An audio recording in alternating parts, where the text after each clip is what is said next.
counts isn't how you look on the outside, but what's going on in the inside. What would you know, Cape Boy? Your fashion sense is definitely last season. Moon Podcast Escalation!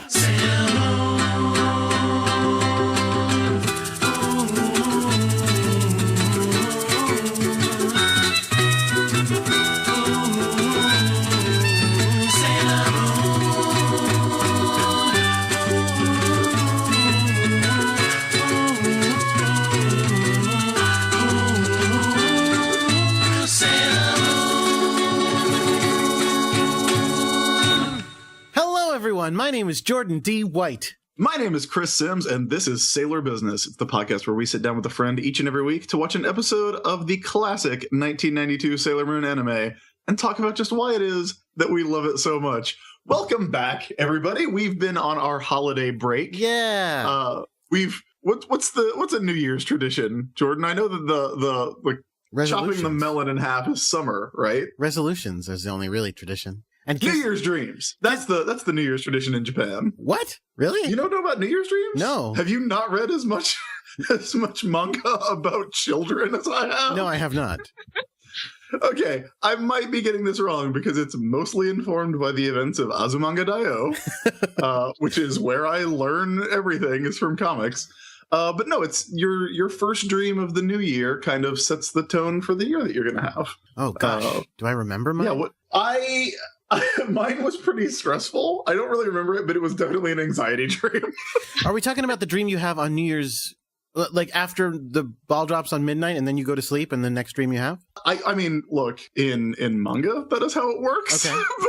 but I feel like it is a contrivance of the plot that everyone just has a dream on New Year's Day. I don't remember. I never knew this was a thing. Well, our dream is to bring you the best podcast about Sailor Moon that it is possible to bring you. And to do that, we are joined this week by... Did you like that segue? Nice. That's pretty great. We're joined this week by a very special guest. You have heard her voice just now.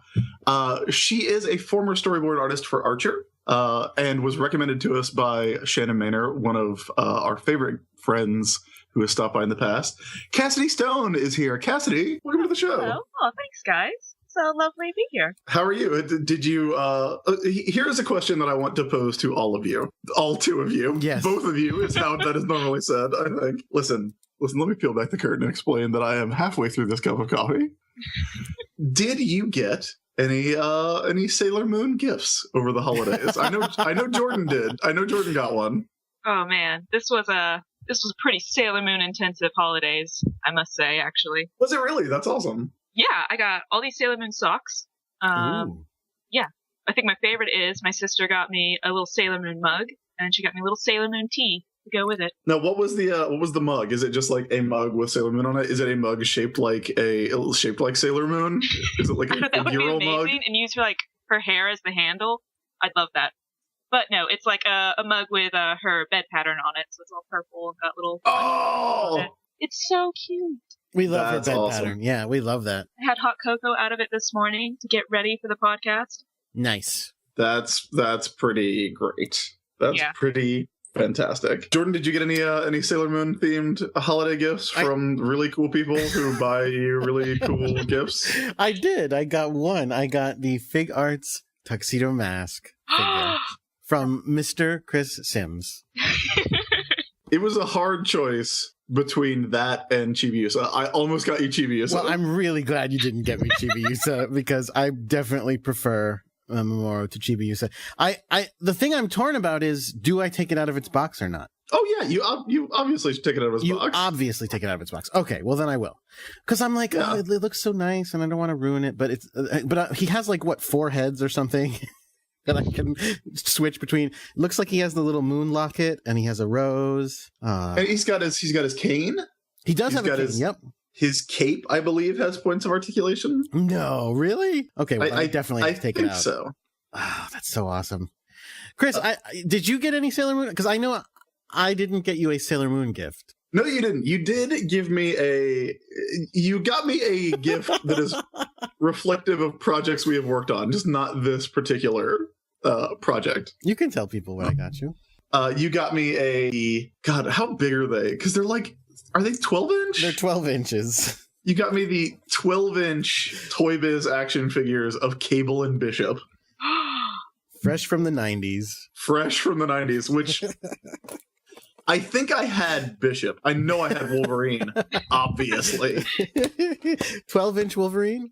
Yes. That's I had I mean, Jordan, you've read the comic. Yes. Between Chad and I, we had a lot of those Toy Biz toys. The thing about them that I thought was so funny about them is that, like, nowadays, if you had a 12-inch figure, it would be, like, twice as detailed as a smaller figure. Back then, it was just these are the exact same figures. It's just bigger. That was the great thing about the Wolverine figure, because it was the exact same as the 5-inch Wolverine figure, to the point of it had the same gun that had like by the way, the Wolverine figure came with a gun. Yeah, that's because that's what Wolverine needs. And his hand was like molded to fit it. And the gun that the 12-inch figure came with was the exact same level of detail as this featureless black block that was his gun. But no, I did get some Sailor Moon themed gifts. Joe Hunter, who's an artist that I work with on a comic, he sent me a box that had a lot of really cool stuff in it. He made some homemade biscotti, which was awesome. Nice. And he sent me the VHS tapes of the R movie and I think the S movie. Whoa. No, we've talked about doing those as a live commentary special here on the show. But, and I was like, oh, maybe I can do this. And then I remembered, oh, it's 2015 and I do not have a VCR. No. So I guess we'll go over to my mom's and you'll have to fly down. I used to have those. I used to have those on VHS as well. I think we gave them away to, like, Goodwill or something when we realized we had no VHS ourselves. Yeah. I could be wrong, though. We might still have it buried somewhere. I still have a VCR. Do you really? Yeah. Okay, well, then I guess you have just nominated yourself to be on the live commentary special. Or we could wait until they finally release them in America again, which I presume they'll do. You don't want to go take a vacation? I love vacations. Together, Jordan? And go visit our guests? Look, I think per capita, and Cassidy, I don't want to blow up your spot here, but I think per capita we do have more guests in the Atlanta area than anywhere else. That might be true. Yeah, that's pretty true. Sailor BizCon. Say BizCon. Although we've had a couple in Boston, haven't we? And a couple in New York. We've had a couple. Well, if we're counting you, we've had a lot in New York. Yes, I count. I'm not a guest, unfortunately. But my wife is, and she's been on a bazillion times. Yes, she's been on. But enough of this. Enough holidays. Enough holidays. No, like we had we hope all of you listening enjoyed your holiday season, enjoyed your Christmas, your New Year's, your holiday that you if you chose to celebrate a holiday, we hope you enjoyed it, and we hope it was full of love and justice. All right, one last thing, because I just opened the box, and yes, he has 4 different heads and 6 different sets of hands. So there's a lot of hand styling you can do with this character. Is this your first high-end Japanese action figure? Absolutely. Awesome. I'm excited about that. This is pretty awesome. But yes, we hope you had a very Sailor Moonderful holiday. But now we're back, and now it's time to get going. So Cassidy, back to you. What is your history with Sailor Moon? Well, let me tell you. Pretty much the same as most girls, my age, around the mid-20s area, where it's like you got up in the morning, tried to get ready for school real fast so you could catch Sailor Moon, or you had to leave for school. Geeked up, and you're all excited, and we never found out what happened, in that final arc. Nope. Never even knew stars happened. People with internet service had rumors that there were other things that happened, that Sailor Uranus was gay, all that good stuff. But we had the circle of friends. Everybody had to be a Sailor Scout, obviously, and we had our leader, who dubbed herself Sailor Moon, and then decided who everybody else was. So that's kind of, pretty standard stuff. I feel like we've had a lot of people who have had that experience with groups of friends, but we have never had the person who declared themselves to be Sailor Moon. We've never had the leader of the group. Yeah, we had this was the girl. She probably had the best internet connection, so she was the keeper of knowledge. She had pictures of Sailor Chibi Moon We were like, oh, what's this? So, and she decided who everybody else was going to be. We had some say in it, but not a lot. Who did she decide you were? I got to be Sailor Mercury. I was like, pretty good. Pretty good. You were happy about that? Yeah, because Sailor Mercury, she's precious. So. Okay. Was she your favorite? Is she your favorite? She's not my favorite Sailor Scout. Oh. I love her. I love all my children, obviously. So who is? You're not going to like it. Uh-oh. You're not going to say Rini. Well, I am going to say Sailor Chibi Moon. Oh, my goodness. We, again, peeling back the curtain, we first got in touch with Cassidy maybe 3 months ago, I think. It was whenever Shannon was on for the first time. And she was like, oh, you should get Cassidy because she's the other person who likes this show. And we got in touch with you. And I was like, hey, like, you know, would you like to come on? Like, is there a particular episode you'd like to be on? And you said, yeah, just let me wait until Chibiusa shows up. With Usagi running down the street, and she accidentally jogs past Mamoru, who is actually jogging, like in a jogging suit and everything. Is that now, I will say, well, I was going to say, that is? You know that I don't like Mamoru. I do know that. That is a thing. Unfortunately. But the one thing I really like about Mamoru is when that dude puts on his 3 shirts to go work out. Mamoru's workout clothes are amazing. I can't tell if it's 3 shirts or if it's just 2 shirts and a towel. Oh, sorry, that was a weird way to wear a towel. Well, because there's the thing. Okay, so first of all, there's the outer one that is like a little like a darker green vest. There's the lighter green one that clearly has sleeves that he's rolled up, and then it's unclear whether the yellow one is a hood that's a sleeveless hoodie that's sticking out, or if I thought maybe that's just a towel he put around his neck to like absorb sweat. I feel like right now. I feel like it might be 1 shirt and 1 towel. But it's a weird pattern for the shirt. Well, sure. Because I feel like the gray part might, and the green part might be the, like, 1 shirt that just has that, like, pattern on it. But it's like a weird V-neck. Look, Mamoru's workout clothes raise a lot of questions.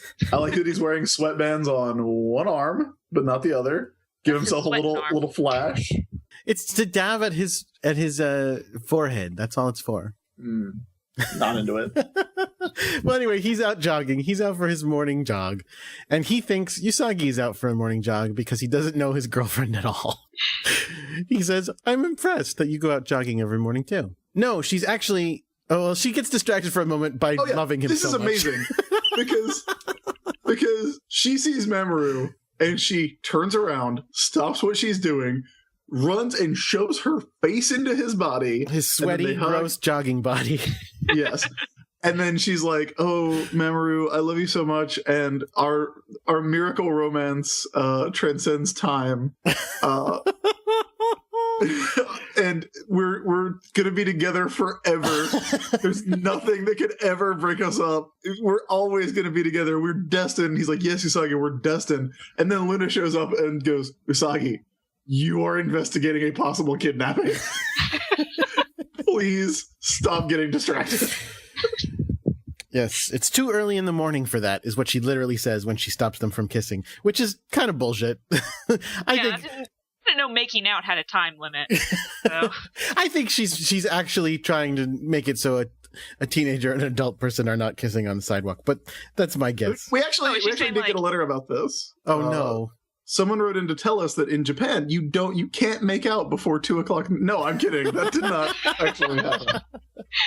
I think I figured out what it is. It's too light out. People might see. Mamoru could get arrested. Yes. Yeah, that's probably what's going on. Oh, also, he's calling her Yusako now. A lot of the time, which is very cute. That is his pet name for her. He is Mamo-chan and she is Usako. Ugh. Why are you going, ugh? You want him to call her Odango more? Yeah, I want like the meatball head. It's such a cute term. Trash pile and trash piece. Mm-hmm. Anyway, so yes, Luna shows up and says, Usagi, Chibiusa is missing.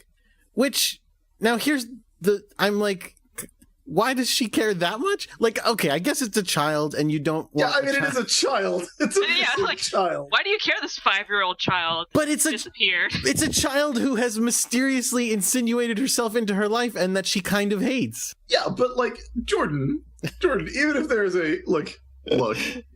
even if there is a 5-year-old that you don't get along with, if someone comes and says, "Hey, my 5-year-old is missing," your reaction should not be, "Yeah, well, fuck that kid." That kid's a jerk. Phew. No. No, you're right. First F-bomb on the show of 2016, everybody. Okay. All right. Well, we learned a lesson today then.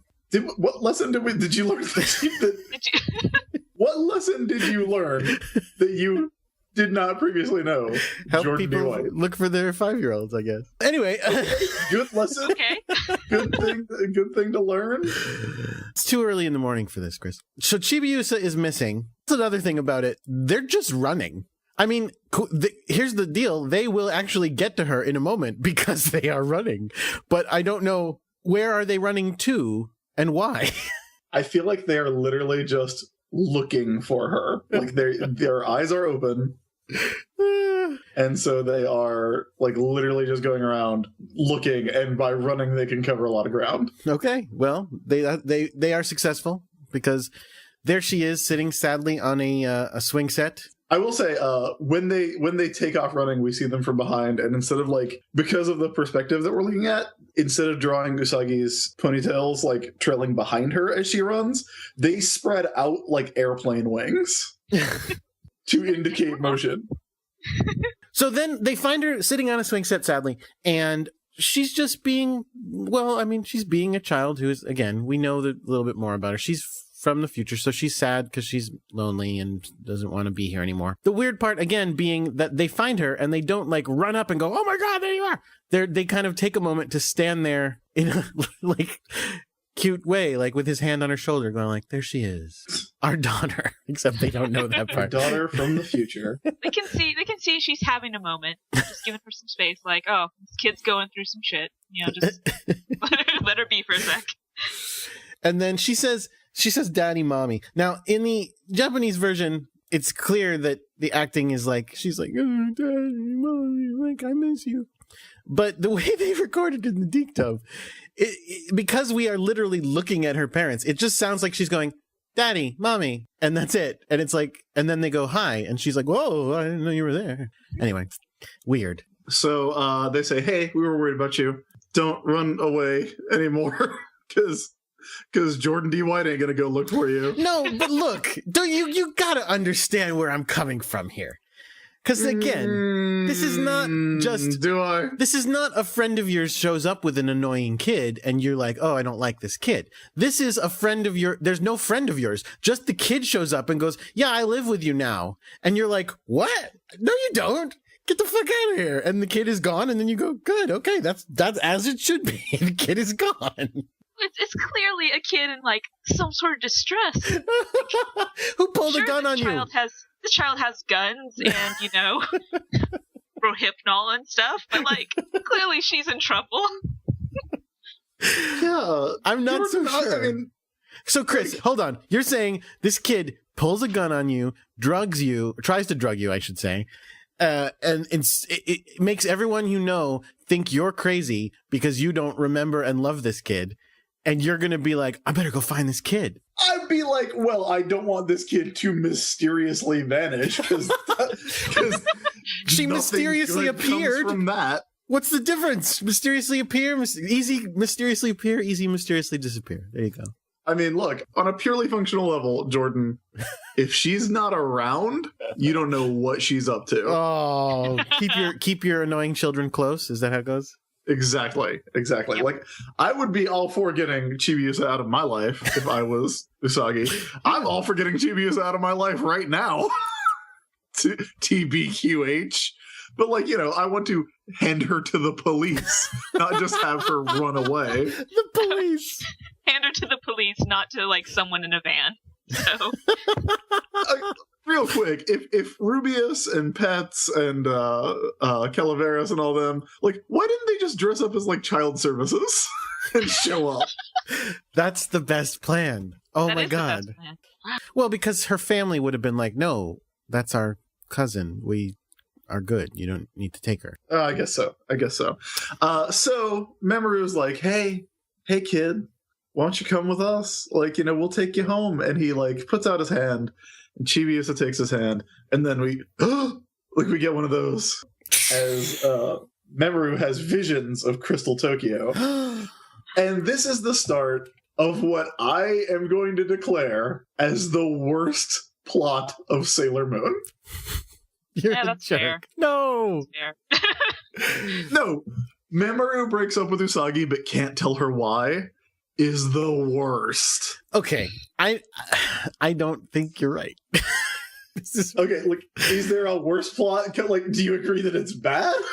I Is there don't a know that worse I plot do. coming? No. I think it's okay. So I'm going to just put this out there now. Earlier, before the show we recorded, you said this was a bad episode and I didn't want to talk about it, but I do want to talk about it now. I think this is a great episode. I think as longtime listeners know, we record 2 at a time. Mhm. That is why we have the same guest on the 2 episodes, generally speaking. But I think these 2 episodes have good parts, but like the main plot of both of these episodes, like is atrocious. I hate it. I think this episode is great.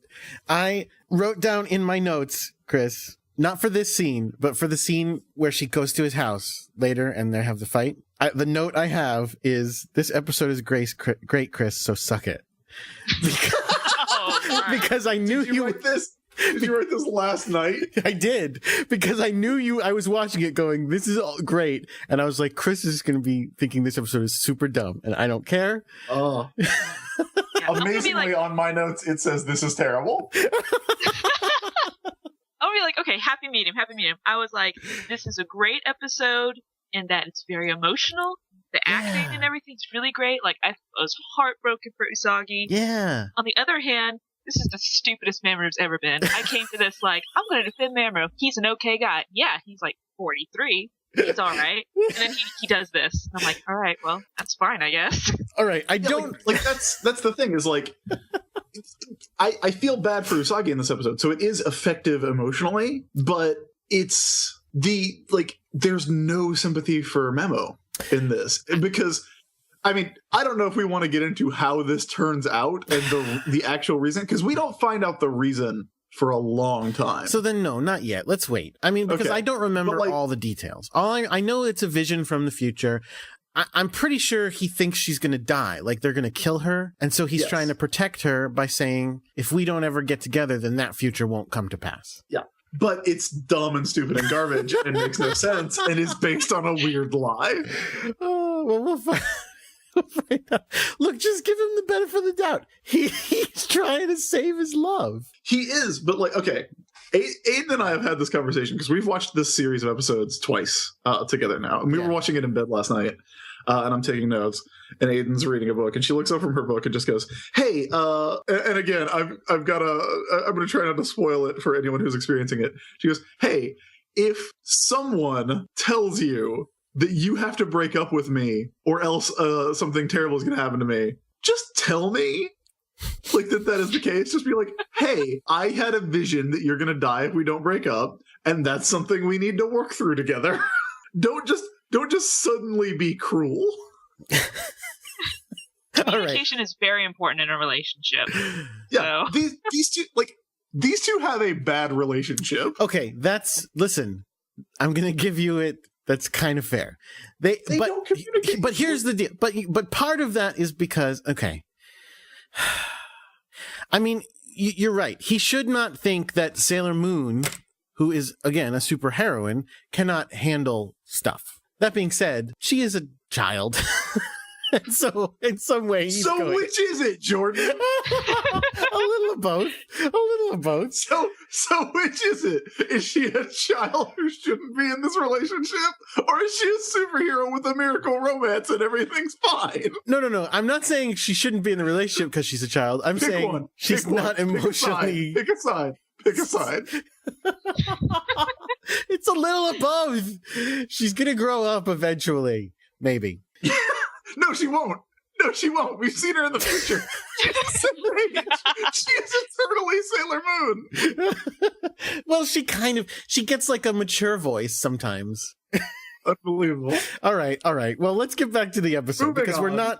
we're very early. We're talking about the breakup, and there hasn't been a breakup yet. We're like 2 minutes into the episode. So Mamoru takes Chibi on his back, and they're walking her home, and they have their little the cute conversation of Usagi going, "Get off of my boyfriend," and she's like, "She's not your boyfriend. She's my boyfriend. What? No, we're destined to be together." And that's funny. The best part of this scene is when Chibiusa goes, "Stop calling me Chibiusa. My name's Usagi."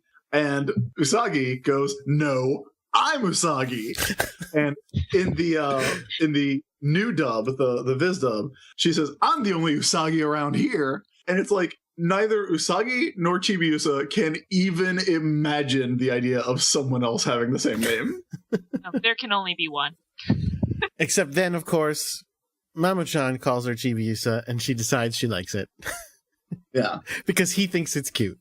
Yeah, the weird the competitiveness. Okay, that sort of makes sense. Like, I get it. They both love. I mean, she loves her father. I don't think she's too young to understand romance until she meets a horse. But that's later. She's too young to understand romance, so she knows love, and the love of her parents is the love she knows. So she's just like, no, I love him. He's my boyfriend. Yeah, okay, that's fine. I'm talking about Usagi. Yeah. being like, no, stop touching him. He's my boyfriend. Because as you have said, Jordan, she's mature and knows she understands everything about this relationship. I said the opposite of that. I said she was a child. That's why he's trying to protect her. Oh, so you agree with me. Good. It's good that you agree with me. Now, let's move on with me being right. So they're walking home. They get home. Yes. They meet the Sakino family. Yes. And Papa, Mr. Sakino, flips out. Yep. Yeah. At the idea that that Usagi has a boyfriend, which is something that we've seen in the past. And then Mamoru bails on meeting the family. I was in the middle of jogging. Bye. Yeah. Also, the father says, "Oh, is this going to be even slightly awkward? Peace out." The father says, "Usagi's become a delinquent." Well, yeah, because like in the Deke dub, he's like, "This man's way too old." Yes. Like, good job, Papa Sakino. It's not in the subtitles, but in the new dub, while the attention is shifted, like after he says our daughter's become a delinquent, there's a conversation happening between Mama and Papa in the background. And Mama says something like, "Oh, it's just our daughter getting a boyfriend." And Dad very reasonably says, "But our daughter is only 14. Nice. Now he does not say, "And that man is clearly 41 years old." But I assume there is audio of that on the at Viz. Somewhere in Canada, somewhere in a Canadian recording studio, there's audio of that. What is up with... Okay, this is a dumb thing to remark on, but I'm just noticing it again. What is up with Sammy constantly standing with his arms crossed behind his head? He's cool. Is that a cool stance? Is that how cool guys... Classic young cool guy stance. Arms behind your head, crossed, up in the air. It's a cool guy stance. Okay. If you're a cool guy. Very cool. I never noticed. Oh, that's so strange. I don't know, like, maybe he's just been working out and you gotta, you put your arms up so that your lungs can get more full. Maybe we don't see Shingo doing some like serious cardio whenever the camera's not on him. My theory is that they drew him lying down and we're like, we don't feel like...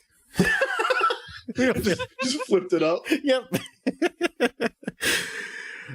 So then after Mamoru ditches, Chibi's like, "Hey, so how about some food? Like, get me something to eat." And the entire family goes, "Who are you? What are you doing here? Is she related to us? Like, what is this?" Yeah, and then it suddenly becomes an episode of Batman 66. Yeah, and the penguin shows up with his hypno umbrella. She literally pulls out a hypno umbrella. Well, she transforms her Luna ball into a hypno umbrella and hypnotizes the whole family. It doesn't work on Luna entirely, and so Luna bites Usagi to stop it from working on her. Yeah, it starts to work on Luna and Usagi. Yeah. Oh yeah. Which in the first time that she hypnotized, that she brainwashed the Sakino family, Right. Which explains why that doesn't work. This time it starts to work, and then Luna kind of shakes it off. Luna makes her will save or whatever. But then it's like wouldn't it make everything a lot simpler if she would just hypnotize Usagi and Luna? I'm not certain she didn't. Here's the thing. I'm sort of leaning towards maybe that's why Usagi was looking for her. Because sometime in between she did hypnotize her and she actually did like her. I think it's super weird that you cannot fathom just being concerned for a 5-year-old. Like, on a basic human level. A red-eyed demon child, you mean? That Atlas Shrugged marathon you did on your birthday has really affected you. Oh, no!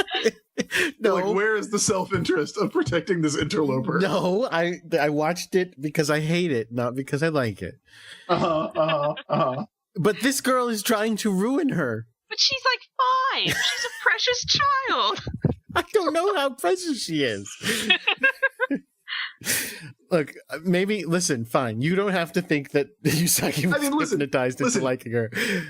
Yes, the immediate gaslighting that happens right after the scene is infuriating. Yes. But also, like, I don't know if it's bad enough to want a child to die. She wouldn't have died. She just would have lived on the streets for a while. She just would have been lost in Tokyo, one of the major cities of the world. Whatever. Well, and I guess she probably would have been kidnapped by Negamoon people eventually as well. But at the very least, Jordan. Is that the best case scenario? No, or? no. The best case scenario is that Bertier shows up and kidnaps Chibiusa. And, guess what? Sammy notices that the Luna ball looks like Luna. Yeah, and he even mentions the bald spot. I don't think we need to get into this now because this is something that's been going on for 60 episodes now. But, like, is it supposed to be a bald spot? Because I just assumed it was, like, a golden... Like, I know that it's mentioned to be a bald spot in the first couple of episodes. But, like, it's not. Like, it's very clearly not a bald spot. No, it's a bald spot. You can shave it into your cat. Send those letters to Jordan D. White. If you want your cat to dress up like Luna, just shave a little moon into its forehead. I got a cat right here. Her skin, as far as I know, it appears to be fleshy pink. It doesn't appear to be golden at all. I feel a little lied to. Yeah, Luna's special. And also, the same mark shows up on, like, Usagi's head when she is... That's the hair going away. Yeah, like... It's a birthmark. It's a bald spot and a birthmark at the same time. What if it's reversed? Like, on a cat, it's a bald spot, but on a person, it's just like a tiny, fine bit of gold hair just grows in the shape of a person. Very soft, very velvety. Perfect. That's even worse. Even worse. Then we go to Rubius, and who I refer to as Birdie, because that's her Deke name. Yes. Bertier, whose design I love, by the way. She's super good looking. Is she more good looking than anyone else on this show? I mean, yeah, because listen, Katsy's great, but she's kind of weird looking. She's got a style. She has her own style going on. Katsy has amazing hair.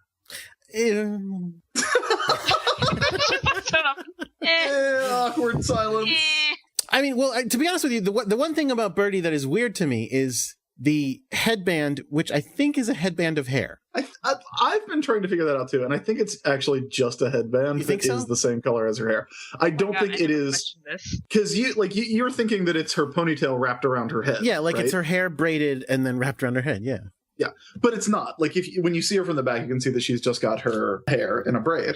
Okay. So I think it's just supposed to be a headband. The thing that I really like about her design is that, and this is going to sound weird, it's very clear that she's wearing clothes.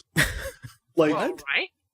Well, like, a lot of times you see the villains, and, we get into it with the monsters a lot, and it's like superhero costumes. Like, yeah, superhero costumes are just naked people painted colors a lot of the time.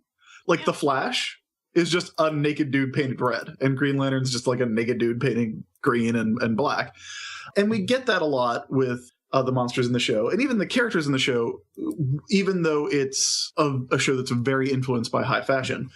With Bertier, there's a thickness to her clothes and the way that they're kind of hanging on her body that makes it feel like she's actually like wearing blue leather. Like there's a thickness to it that comes through in the design with her boots and her I guess what is that, a bodysuit? Not much. But I think and she's got her arms wrapped up like a boxer. I think it's a really interesting design because of the way it comes off as like, oh, this isn't a superhero costume. These are characters who dressed in these clothes, like, which makes sense because these are the most fashionable villains. Yes, like these are designs that were pulled from fashion, and so it makes sense that they would have that weight of real clothes. And I think that's a really interesting thing that it comes off. Also, Cassidy, any thoughts on the designs? I gotta say though, these are probably my favorite villains in all of Sailor Moon, especially the sisters, because they just look so good. Like, good for them. They're beautiful. They are great. The designs on the Black Moon clan are amazing.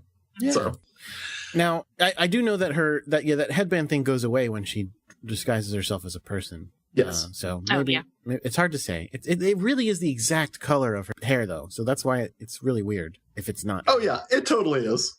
It's super weird. Well. All right. So what's the plan? What is their deal? So, Rubius is looking at a hologram of Crystal Tokyo, and Bertier shows up and goes, "Is that despicable city, Crystal Tokyo?" And Rubius goes, "Yes, we want to destroy this despicable city, Crystal Tokyo." So apparently, it is a despicable city. But they're like, they're negative, so that means it's good. Yeah, I guess. I don't know. Like, it's despicable. Bizarro. Yeah. They're like Bizarros. Exactly. So okay.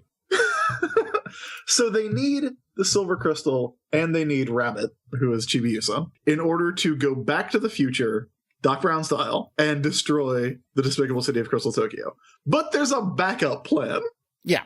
Now, in the future, which is, Jordan, when is the Silver Millennium? 1,000 years in the future. The Silver Millennium is the Old Kingdom, right? Oh, the Silver Millennium. This is Crystal Tokyo. Crystal Tokyo. So when's Crystal Tokyo? 1,000 years in the future? 1,000 years in the future. Okay. So 1,000 years in the future, there's a force field being generated that protects Crystal Tokyo. Because Crystal Tokyo is a pentagram. Yeah. Not just a Oh pentacle. my god! It is! Oh, I never noticed. Yeah. So there are 5 points. I guess. Well, are there more than 5 crystal points? There's 5 points, and then inside the middle are 4 points as well. But they're not like there's literal points. The number of points that corresponds to however many episodes we're going to be doing this. Looks like 9. So in order to take down the force field 1,000 years in the future, they're going to go back to now and take over the crystal points with dark energy. And I have no idea how this works. Well, okay. I have no idea how this is supposed to work. I have no idea, like, how taking over a perfume shop now means that it can't project a force field 1,000 years in the future. 1,000 years is a very long time. Here's the only thing I can make of it. It's magic, not science. So when we're talking about these points generating the force field, we're not talking about there's a power plant there that is generating the force field actually in technology style. We're talking about like some sort of crazy like ley lines or something. Like we're talking about like that's a mystical point in the blah, blah, blah, blah. And so by like putting in like enough evil energy now, the evil energy will screw up their good energy in the future, and they'll be like, yeah, our force field's great, except then all of a sudden it'll be like, no, check out all this evil energy, and then it'll fall. Something like that. Yeah, I look at it as kind of like you wouldn't want to build your house over an ancient Indian burial ground. Yeah. That's just bad mojo. You don't want that. Okay. But like here's the thing. Like if they could go back and take over this crystal point in the span of a week, there's let's see here. There's what, like 52,000 weeks in the intervening period that just like Sailor Jupiter could show up and take it back over. Like, well, they don't. Again, the idea is that they won't know. Like that's why they do it in disguise. Like they won't know that this is an evil point because everything looks fine. It just seems like there's a perfume or a makeup store or an ice cream shop. And the real question is, why didn't they go back another 2 years when there was no Guardians to defeat them? There you are. I mean, there's a lot of like none of the taking over the crystal point stuff makes any sense. Well, I mean, you're right. In real life, you're right. I mean, you just kind of accept, look, if they can control it now, they've got it in the future. Done. Here's the part that's really weird to me. In the Deke episode, for the most part, this is one of those episodes where they translate things relatively close. There's a couple of parts where things are weird. Like when Chibi Moon ran away, they made a specific point that they had to make her go like, all right, I promise I won't run away anymore. You know, like, so children won't go, it's cool to run away. Presumably. But this part they changed for seemingly no reason at all, especially considering that next episode, they just had to do the same thing and go, okay, crystal points. For this episode, they show that same image with the 9 dots flashing, but they go, in the future, this is going to be the center of Crystal Tokyo called Crystal Nucleus. And so for this one episode, they're saying we're attacking the exact middle of Crystal Tokyo, and if we can get that, we win. And then they obviously don't get that. And then next episode, they start talking about, okay, now we're getting crystal points. And then in next episode, they literally go, what's the first crystal point? And it's like, what? No, the first one was last week. Why are you? I don't know. It's very weird. Yeah, it's like they did this episode and went, what is all this shit about points?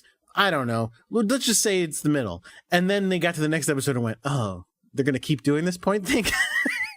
I guess we better roll with it. Listen, if I was pressed, if I had to, I could explain the plot of Kurt Busiek and Carlos Pacheco's Avengers Forever. Okay. I cannot explain the Crystal Tokyo stuff. It's not that weird. Like I said, it's about energy. Like everything in these, it's all about kind of like new agey BS energy, which I don't believe in at all, but that's the whole basis of the show, so there you are. Jordan, you don't have to specify that you don't believe in elements of Sailor Moon. I do. The show about space princesses who fight magic monsters. I do. I feel the need. Talking Cats, okay. I'm on board. No, okay. It's all about like just mojo and energy. So they're just kind of going, we're going to corrupt their good mojo with our bad mojo. Done. 1,000 years though. Okay, anyway. It's going to be a time capsule. Like she said, Indian burial ground. Basically, what happens is that Rubius turns to Bertier and goes, hey, you're going to be Jedi for a little bit. So go take over some local businesses and make them evil businesses with thematic monsters. I strongly appreciate the return to the business practices of the villains. I love it. Mm-hmm. Oh yeah, it's great. I just feel like it makes less sense than it did when Maxfield Stanton was doing it. I will say, like, later we're going to see they're clearly not quite the savvy businessmen as Jadeite and Maxfield Stanton were. That is true. But Bertie is really good at advertising. That's her specialty, as she mentions later in the episode. Right before we'll get to it, but right before a ridiculous one-frame upskirt shot. Yeah. What? Why? Okay, we'll get there. So, speaking of getting there, Mamoru is very concerned that we're going to get to a point where somebody kills Sailor Moon. So we don't know that yet, though. Well, we just know that he's being a jerk for no reason. No, what he literally says is, so that's their plan. Yusako is going to be, and then he doesn't say killed, but I think you're like, killed. As a viewer, you're like, killed. And so meanwhile, she's there having just failed another test. Going, oh, well, I failed again. She got a 32. It's a step up from her first test on the show. So she hides it, runs up to him, hugs him again, and he goes, no, I don't have feelings for you anymore. And she goes, well, I don't understand what you mean by that. But anyway. And he's Which is weird, because that morning, yeah, they had just been hugging. What does he say when they meet on the street? It's like, I guess we're always destined to be together. Like when they bump into each other on the street. Yeah. And so 3 hours later, he has no feelings for her anymore. And he says, we're done. Like it's over between us. I'm breaking up with you. You know what, Chris? He probably is doing this so she can have more time to study. Oh, yeah. Do you want to know what I wrote in my notes? Please. Math book strikes again. Usagi immediately goes to the Hekawa Shrine, and I love the idea that she goes to Hekawa Shrine and does whatever they do to call a Sailor Scout meeting. Sure. She's like, guys, big trouble. Meet me at the shrine. And then when they get there, and she's like, Memory broke up with me. Technically, that's kind of sailor business. I mean, yeah. I guess you're right. I guess that is sailor business. Yeah, I can see that. That makes sense. We get some reactions from people, and Ami says, "Oh, I know why he broke up with you. He wants you to have more time to study." And then everybody like gives her a Ami. Like everybody gives her a look. What's funny is she's kind of the closest because everybody else is going, yeah, he was just having a bad day, or he would never do that. Which is like, okay, look, if your boyfriend tells you, "I don't love you anymore, go away," and then you go to your friends, and your friend's like, he was probably having a bad day. Bad friends, bad boyfriend. Well, they can't even, because they can't. This doesn't compute. Distract yourself from those toxic people. This doesn't compute to them. They're just going, you must have heard him wrong. Like, that's not true. Like, we know this guy. He would never do that. And Ray is like, he would never just ditch someone. But Amy is kind of the closest because she's like, what if this was like staged for your benefit? Which it was. Like, yeah. This is staged for her benefit, just not so she can study. That's all. Aww. Yeah. And in fairness, Ami's like, oh, he probably just wants you to study. That has personality that none of the other scouts show in this scene. Like, especially Minako. And I hate it because I want Minako to be such a good character, but she's like, even the way her lines are delivered, and this is in both the Japanese audio and the new dub, her lines are delivered so flat. It's like, you probably heard him wrong.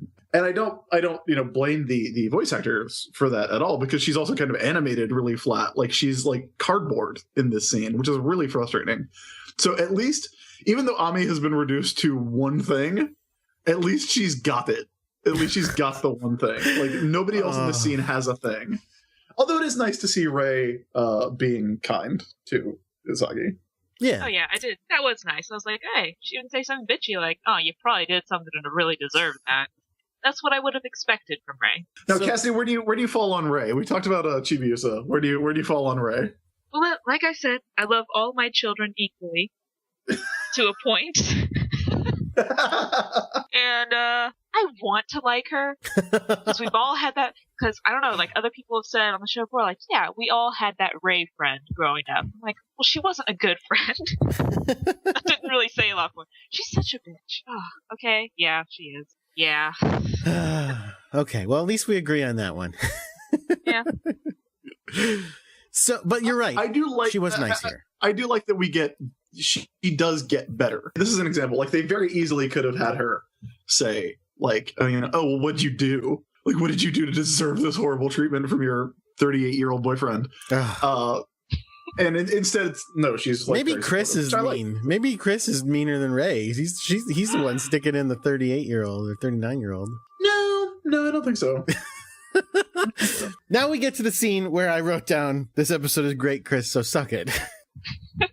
Mm-hmm. So Mamoru is at his house helping Chibiusa study. Okay, let's take a side before we get to the awesome scene. It's still really weird because we just talked about Chibiusa not running away. Going to Mamoru's house is still basically running away. What is going on? Yeah, I wonder it's inappropriate. What she told the Sakinos. I'm gonna go to that 38-year-old man's house to do my homework. That's cool. Like, what? See you guys. She just does whatever she wants. Even if we're Jordan and we're like, and Chibiusa is like, yeah, I'm going over to that 21-year-old college student's house. No. God, no. She probably said, I'm going to my boyfriend's house. Anyway, so they're lying there doing homework or whatever. Usagi shows up. And you get this really great emotional scene. And I think it's emotional on both sides. It's great because because look, he doesn't want to break up with her. He loves her, but he has to hide it. And so she's like, I'm sorry. I didn't realize we're having a bad day. And he's like, that's not it. And she's like, she just wants so badly to get back together. And he can't let it happen. And it's really difficult for him. He keeps saying, I don't have feelings for you anymore, but he's lying. And I think it works well. It's not that it's not done as well as it can be. Seeing, like, you have a lot of sympathy to Usagi because she shows up and she tries everything. She goes through everything her friends told her. She's like, you don't need to break up with me. I'll study harder. Like, she has that desperation. And I think that's done really well. I just feel like the plot itself is bad. Like, this is a well done scene, of what I think is a very needlessly frustrating plot. Like it much like the entire movie Frozen. It is a plot that could be avoided. Yeah. If characters had 1 2-minute conversation, everything could be avoided. And it's I get the mechanics of it. I don't think it's a good plot. It's especially after just coming back from the alien plot where he forgot about her and stuff. I'm like, you just got back together. Just keep a couple of episodes of your relationship, okay? Yeah, and that's another thing is like, how many times are we going to see Usagi and Mamoru break up? And Usagi, like, this is the 3rd time that we've gone through this heartbreak with Usagi. What? And even though it's done well, like, it's still kind of like, okay, this again. Yeah. I don't know. There's going to be a lot of good fraughtness that I think is good, and I like. It's sad. She even brings up, that we're destined moon lovers. Like, I'm Princess Serenity, and he goes, I'm sick and tired of that. Why do I have to be your boyfriend now? Because it's something that happened in the past, which is kind of a fair thing, but because it's destiny, man, that's why.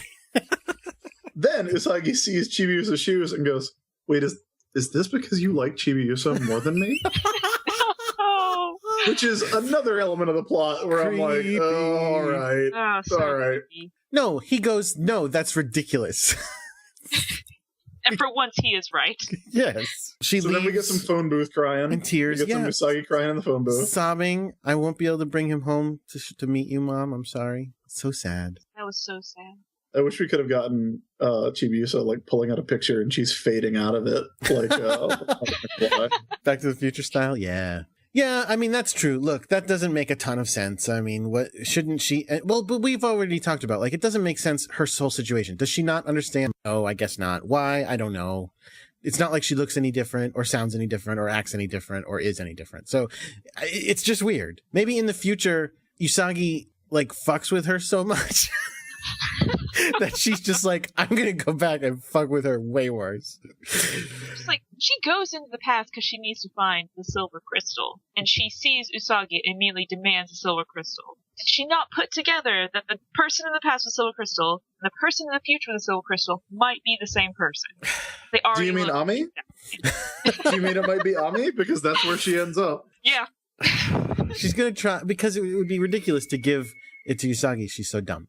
Anyway, so while Usagi is doing her phone booth crying, Bertier has shown up at a local business wearing a really, really great outfit, a really great dress. A little Southern Belle outfit, yeah. Yeah. We've talked about the fashions in the show before, particularly with the Scouts, because that's who we see the most. And that gets a little lazy at this point in the show. We're going to run into it in the next episode, especially. But like here, we don't see them in civilian outfits. We only see them in their uniforms for this entire episode. Like even when they're meeting after school, like even when they're you know, we have not seen the inside of a classroom since Alan and Ann bailed, but we still get the school uniforms constantly. So it's nice that there's some fashion involved with the designs of the Black Moon Clans. And I think Bertier gets like 3 outfits in this episode. I don't think so. She summons up. Well, she gets her regular outfit, and then she gets 2 different dresses, right? Really? I thought just one. Maybe just one. So she summons a monster named Droid Atsugesho. Yeah. What? Okay. Why is her name Droid? I don't know. It's pretty weird. And she's going to sell some makeup to turn even the plainest looking girls into beauties. But, and this is the kind of long-term planning that you get with the Black Moon Clan, but after several years, their faces will break out, their hair will turn white, and they'll be covered with acne. This is a long-term plan. Well, they got 1,000 years to plan for it, so I guess so. really want to make it long-term. But it's so unnecessary. Yeah. But just, if you want to curse that spot, take the workers, kill them in the basement, they'll haunt the spot forever. Done. Don't need any of this business work. But Bertier mentions that once we do this store will no longer function as a crystal point, which makes me think this makeup store endures for 1,000 years. And that is like, it's still a Sephora in the future. That is what it sounds like. I mean, that's ridiculous, but although, you know what? Here's the deal. Remember, 1,000 years in the future is not generations in the future. 1,000 years in the future is our generation living forever. I guess so. So maybe people are just like, yeah, we want the same stores forever. And, like, if Usagi's the one setting up the crystal points, assuming, as she is the monarch, she has so far picked a makeup store, and later she's going to pick an ice cream store to set up crystal points. That sounds pretty accurate. Yeah. That makes a lot of sense.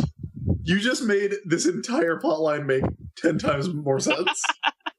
Places Usagi likes. We'll have to see. I don't remember where they are going forward, so we'll have to keep an eye out for that. So Birdie decides that since the monster's handling the actual business, that she's going to go into promotion. So she gets a bunch of flyers printed up and then goes and stands on a building. And this is probably I'm trying to decide if this is the most egregious panty shot we've got in the entire show so far. It's hard to say, because sometimes they are pretty egregious, but... Because it's so fast. Yeah. It's like, it's clearly just like, and Cassidy, maybe you can shed some light on this since you've worked in animation. Surely there are things that the animators are just doing to amuse themselves, right? Oh yeah, yeah, that makes a lot of sense. I feel like that is the case with this. Like because she's wearing a full length dress and it blows all the way up. You could see her belly, her panties, her stockings. It's totally ridiculous. Yeah, like it is a ridiculous upskirt shot, and it's so like. And it's so quick. It's literally like 2 frames, but it's not so quick that you don't see it. Right. It's not so quick that it goes by without you noticing. Shockingly, it was there in the Deke version. Yeah, really? that too. I was shocked. I could not believe it. That's really surprising. Yeah. Yeah. It would have been easy as anything to take it out. Yeah. Yeah, they edited it out, like all of Usagi and Mamoru about the kiss and everything in the morning. They're like, this panty shot, that's very artistic. It can stay. Very important to the plot. That's really surprising because, like, normally when we get like, oh god, I don't even want to discuss the mechanics of the upskirt shots on this show. I was about to go really into it. Like, normally it's this, but this is clearly something different. But you know what? Moving on. But yeah, it's definitely there. Oh, speaking of the Deke episode, Chris, we didn't talk about the title of the Deke episode. Oh, we didn't. It's been like a month since we've recorded. Sometimes we forget things. Do you wanna put on your 90s producer hat and try to guess what you would call this episode? Okay. Let's see. Is it like Kiss and Make Up? Oh my god, you're better at this than they are. Yeah, that was beautiful. That's amazing. That's almost as good as Moon Cosmic Breakup. Okay. The episode is called The Cosmetic Caper. Wah, wah. Nothing. I guess it's a caper. Sure it is. And so the brochures or the pamphlets for the cosmetics company are blowing around, flying over the city. It's actually a pretty decent advertising scheme because it totally works. Usagi sees one land right by her and goes straight to the store. I love that it's easy to miss because it's in the foreground of a shot where the focus is on Usagi. But all of the cosmetics in the store have the Black Moon Clan logo on them. Oh, yeah. Yes. Which is hilarious. Oh, good news. Luna was next door at Cafe Elk. Yeah, Luna was just going to get some coffee. Yeah. Luna was making a... So she sees Usagi go in, so she follows her in. And it's good that she does. This scene, I also think, is great. Usagi comes in, and the evil... Oh, no, it's bananas. The evil girl at the cosmetic store goes, I see you have tears on your face. We've got makeup for that. And Usagi goes, if I wear makeup, she doesn't even say my boyfriend. In the Deke version, they change it to, will my ex-boyfriend love me again? But in the original, she just goes, will Mamo-chan say he loves me if I become beautiful? And she goes, yeah, absolutely. Put on some makeup. Really? Because I don't know if that's true. Would it really work on him? Oh, it'll totally work on him. I've always seen it work. It works all the time. And then Usagi ends up like screaming at this girl because she's like, you're wrong. That's not what he's like. Forget it. Okay. It's so good. Quick question here. Jordan, have you ever worked retail? No. Okay. Well, I mean, yes, a comic shop. Yes, a comic shop. But I don't really count that because I loved it. Really? I used to work in a comic book shop. That's a very, very common thing among comics people. It is. If you have worked retail, you do not side with Usagi in this scene. What? You do not, Cassidy. Do you have a similar feeling to me? Have you ever worked retail? I have never worked retail, but I love hearing stories. And I was just immediately like, this probably isn't even the craziest person she's had to deal with today. Oh no, not at all. She's an evil monster. Yeah, I know, but like this. Okay, but you're on her side. Oh, absolutely, because this girl comes in who is clearly emotionally distraught. Comes into a makeup store. All they sell is makeup. Goes up to the counter. And like stands at the counter, and the girl goes, "Oh, okay. So you looking for some makeup because you got tears on your face?" And this is the conversation: if I use this makeup, will my boyfriend love me again? Yeah, sure. No, yeah, like don't. guys like no, beautiful women. Absolutely not. That is not what you should say. No, Jordan, it's called working on commission, bro. It's called getting those sales up. That is not. Then, well, that you know what. That means you have sold your soul to the man, my friend. Yeah, that's called capitalism.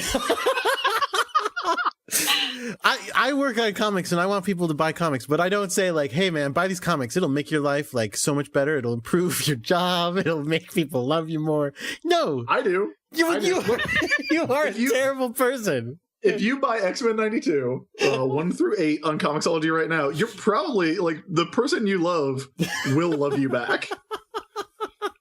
That is a fact. You don't know them!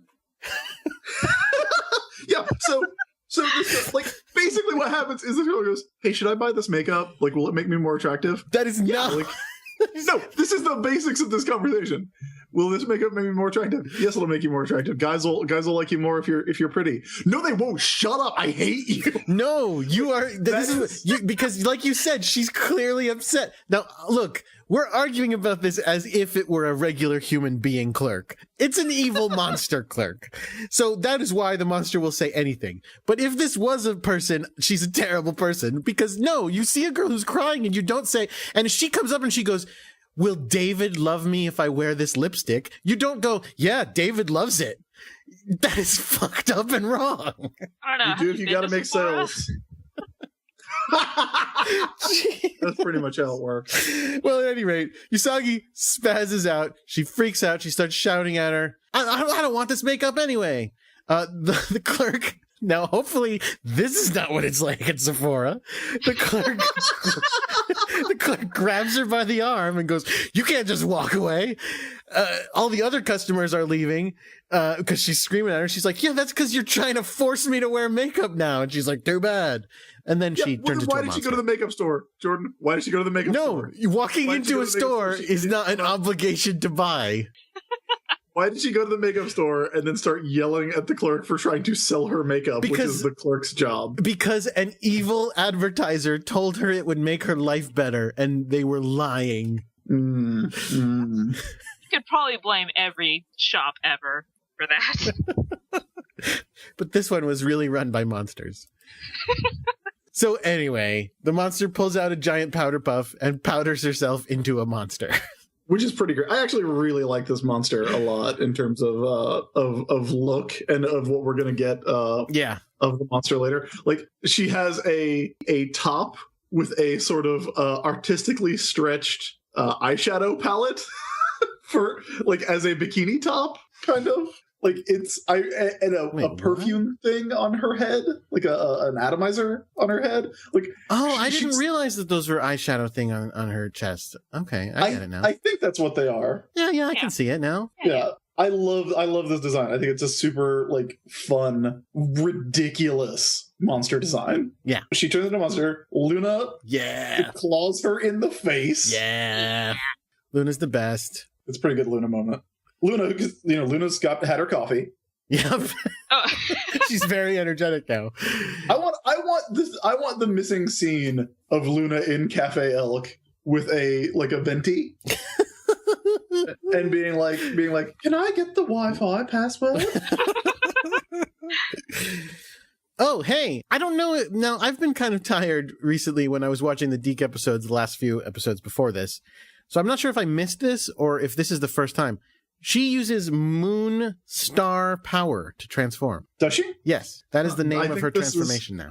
I think this is the first time because they don't get their new transformations until the next episode. Yeah, they don't get their new sticks until next episode. But she doesn't get a new stick anyway, though. In the subtitles, it says Moon Crystal Power Makeup. No, I know, but I'm talking about in the Deke. They always use the wrong things in those. But now it's Moon Star Power, which is weird because Moon is not a star. But what are you going to do? Neither are the planets. Well, Moon's not a crystal either, Jordan. Yeah, but it's presumably a crystal from the moon. You can't get a star from the moon. You can call a crystal a star. Okay. It's like you've never read an adventure novel. Now, okay, here's what I want to talk about, though. This is a big thing. This is a big thing because this is weird. Is this episode trying to say something about makeup? Because, like, they're going to argue more about makeup now, about whether you need makeup and stuff. Like, that becomes a thing throughout the episode. But what's weird about it was, as I realized, the Sailor Scouts, like, makeup is their power. Like, they literally yell out the word makeup and it changes them. Yes. So this is some weird mixed messages here. If you go back to the early episodes of the show, and again, this is, Jordan and I don't think are the most qualified people to speak on this, but if you go back to the early episodes of the show and you go to the one that's all about the gym, the Negaverse gym, we had a conversation on that episode with Betty about, like, whether that episode was kind of reflective of the sort of, pressures, the pressures to lose weight, the kind of body shaming that exists for teenage girls, and how even though it's a silly episode with a silly plot, like, that does kind of come through in a lot of the stuff they face. I don't think it comes through here. And again, that is not really something that I feel qualified to speak on. So I don't know, Cassidy, maybe we can get your thoughts on it, but this just feels like weird and like way more silly than anything. Yeah, like, I can see maybe they were trying to go with something like, hey, your personal appearance will not fix your whole life and you can't fix everything with makeup. But at the same time, then they started painting it like, only crazy, shallow girls wear tons of makeup. Look at this crazy lady, just draw her actual face on and stuff. I'm kind of like, no, makeup's great. It's amazing. You wear it for yourself, not for other people. I can't remember what it is. Well, I mean, we'll get to it soon. I can't remember what it is that Tuxedo Mask and her argue about, because him and the monster argue about makeup when he shows up. We'll have to come back to it. I feel like this is more of an example of them, like, I actually haven't looked at the manga. This monster comes from the manga or not. But if you give me a second, I can. She literally squirts. I mean, I guess it's perfume out of her mouth that turns into, like, acid and is dissolving everything. Although my favorite thing about the monster actually is not any of those things. It's that she rolls on aerosol cans. Oh yeah, I like that. Like, apparently she felt a little creepier than usual. Usually the monsters are pretty fun. I liked her creepy, stretched out face when she spit acid perfume at people. Yeah, it's so weird looking. Like, you don't expect her to open her face that much. But she does. Well, although, did you notice when she was a human, her mouth was opening too big as well? Oh, I didn't notice that. That's really cool. When she's talking to her, when she's pitching her the makeup and saying that Mamoru will love her, her mouth, it's not like her jaw doesn't, like, stretch as much as it does, but her mouth opens way longer than any other character's does. And I remember looking at it going, like, what is that? That's cool. I like the creepy monsters. I wish we could get, like, more return to, like, that first monster with Naru's mom. Creepy desiccated corpse monsters. They're great. Chris? I am looking at the manga to see if this monster exists in the manga. Okay, I just wasn't sure if you were there or not. No, I'm still here. Just, I do not see this. I mean, that's the thing. This episode, I mean, you mentioned the Naru's mother. This episode is, one of the things I like about this episode is it is another Sailor Moon solo episode, which I think is a lot of fun. It's a nice little throwback to Sailor Moon and Luna and Mamoru being, like, the main thrust of the episode. The Scouts don't... I don't think the Scouts show up at all, right? They're in the Hikawa Shrine, but they don't show up for the fight. Right, yeah. So they don't show up as the Scouts is what I mean. Oh, Luna... So Luna tries to attack the monster again and gets hit with a giant powder puff and gets flattened Looney Tunes style. Gets flattened against the wall like a cartoon, and then she peels off onto the floor. Pretty classic. All of the monster's attacks are like the perfume from her mouth, the powder puff that flattens Luna and then disappears, like the skating on hairspray cans. Like, it's all really fun stuff for the monster. And the best thing about it is when she's attacked, after Tuxedo Mask shows up and is mega useless. Like, the scene of her drawing her own face back on. Yes. Like, first of all, that her face is erased by the acid is like, there's a moment where that's like really weird and creepy and scary. But then like the scene of her drawing her face back on and she's rushing it so she can get back in the fight. And so her face is all terrible. Like It's all really poorly drawn. She's got like weird little spirals for eyes. That's a really great gag, I think. It's like, the best. Yeah. As much as the monster and the like philosophy behind the monster, I guess, isn't really there in this episode, I do think the actual mechanics of the monster, I think this is a fun monster. I just got to the part with Tuxedo Mask. So he says, a young girl's complexion is youthful and fresh. Heavy makeup does nothing. And then the monster says, silence. Greasy skin, acne, and rough skin all demand makeup. Like, she's really offended that he is, like, dissing makeup. Like, she's not like, get the fuck out of here, you're a superhero and I'm trying to kill someone. She's like, hey, don't you talk about makeup that way. I mean, she clearly has some strong feelings about makeup. She literally is makeup monster. Yes. So, So Sailor Moon kills her. Yeah, like Chris said, Tuxedo Mask is the reason that her face gets blasted off, by the way. So it's not like he does nothing. Nah. He blasts her face off with her own acid, and she draws her own face back on, and then she dies. She turns into a pile of very sparkly dust this time. They're very, very shiny dust and a black crystal. And that's that. Oh, wait, no. Then Tuxedo Mask goes, farewell. And for the first time, so he goes, wait. Don't just say farewell and vanish. My next note is, oh shit. Because he gets real mean. She says to him, so you saved me. That means you do love me. And he's like, nah. And she goes, all right, well, Memo-chan, tell me what it is. And this is not in the Deke version. Deke version, he's just like, hey man, pass the pass, goodbye. Japanese version, he says to her, I don't like weak women. And I was like, fuck. That was really mean. It's pretty brutal. That was really mean. But that makes sense. Sure. In the context of what's going on. Like I said, I don't think it's a good plot, but I do think that they do what they can with it. And I think like if Tuxedo Mask is breaking up with her because she's in danger, like because if there is a threat that will kill her if they're together, then him knowing that she'll try to get back together with him and telling her like, yeah, I don't like weak women, with the kind of understanding being like, hey, you need to get stronger. Like, so, really from his point of view, so that you don't die.